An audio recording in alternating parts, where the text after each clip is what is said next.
All right, hello everyone, and welcome to my channel.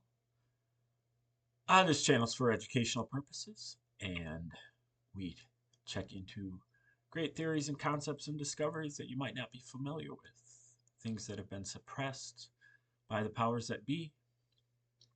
And this is a segment that we have called the Q-tip of the spear, and this is for the Q people and diggers and anons and truthers, and just a recap of some of the day's events according to some of the podcasts that I've listened to. The tip of the spear uh, podcasts, and can't say that I have anything earth-shattering to discuss. It seems like maybe I think the war might be over. We'll probably get into another one that might last a few more days, and it's all rather absurd and um, not for your consumption. If you even have an inkling of Q and conspiracies and psyops, um, this stuff is not for you. It is for somebody else. And you may get distracted by it. I would recommend pulling back and maybe keeping one eye on it, but basically getting out of the info war and getting back into red pilling mode. There's a lot of work that needs to be done. We are about to win this battle against the globalists.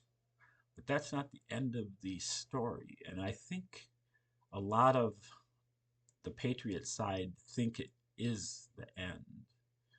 Just winning, that just gives you the opportunity to put your plan in place. But as far as I can tell, there isn't a coherent plan, because our plan, the plans that have been formulated, are based on the past, and they are based on kind of assumptions, conditionings, and belief systems that haven't been scrutinized properly. The digging that the Patriots and truthers and anons have done has been overwhelmingly in the 20th and 21st century. And so it doesn't cover their deeper seated beliefs, their heart cherished beliefs. Um, and Unfortunately, they've been very remiss in doing that. Um, they've kind of talked each other into not doing it, virtue signaled their way through it, and just kind of rubber stamped the belief systems as being somewhat legitimate, but they don't stand up to scrutiny. This is in particular true of everything that goes back deeper into history. Um, Turns out that everything is a psyop. If it has been passed down to us, it's a lie. There might be some truth to it, but ultimately it's been pushed on us because it is a lie. We have been manipulated or attempted to be manipulated by every artifact in our, um, kind of upbringing, what we've been taught by our parents and by their parents and by their parents, and in the culture, and um, in the church. And these are things that we have to um, scrutinize. And it's quite a bit harder to scrutinize things that are ancient or older. It's easier to scrutinize stuff in the 20th and 21st century because we relate to those times. They're modern times, and we kind of understand what the game was and what was at stake and what the context is and um, you know what where these people are coming from. But when you go back far enough in history, then you start not really being able to assess things maybe in the same way that you did. And I think that is a little bit intimidating for the diggers because when they look at their holy books, they look um, without a critical eye. The holy books, for some reason, seem to be able to get a pass as like this is true or this is at least intended to be true. Um, this is uh, put together by the white hats. Um, this is something that is there for you to benefit from. And unfortunately, especially in the case of the New Testament and the Quran, these have not been put together for your benefit. They have been put together in order to mock you, to ridicule you, and to leave you with false beliefs. And they've been wildly successful throughout history in doing so.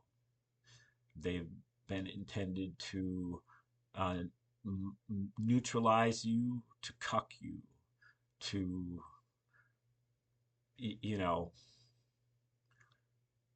take advantage of your naivete. And really, in order to scrutinize these things properly, the New Testament of the Bible has to be looked at as literature like anything else.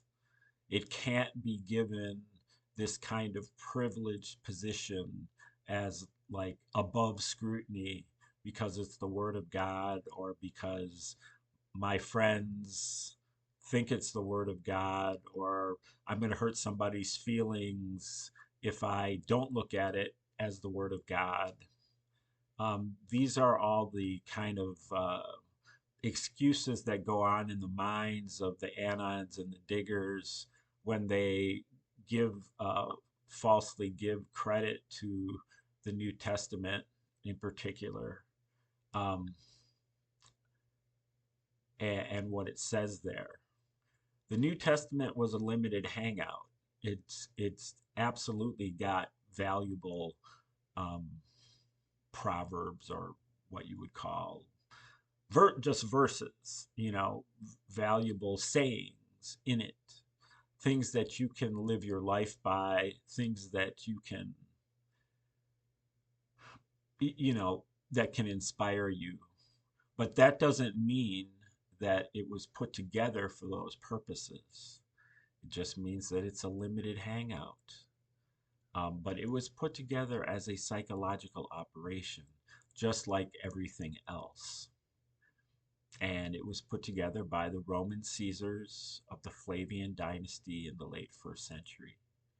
And they did so in order to mellow out and mollify the Jews, to tame and domesticate the Jews, but also other people were targeted as well, slaves, soldiers, and other, you know, um, really anybody who's not one of the royals is targeted by the Gospels. It was kind of an inside joke. The Romans loved playing these little word games, these coded messages, and these puns and jokes and satires that are kind of hidden inside jokes. They loved doing this kind of thing, and it was entertainment for them. And the New Testament of the Bible is kind of the highest form of this, I think, that they have reached. So pay attention to that, and um, you know, don't read it like it is sacrosanct. Read it like you would any other book, and scrutinize it. And then you also might want to get yourself a copy of Josephus's War of the Jews and compare and contrast that work, especially starting in book 3 with the with the Gospels, and tell me that they are written by different people. Okay, like, share, subscribe, comment, contribute, and come back tomorrow for another episode of Q-Tip of the Spear. Thanks for tuning in today, and have a great day.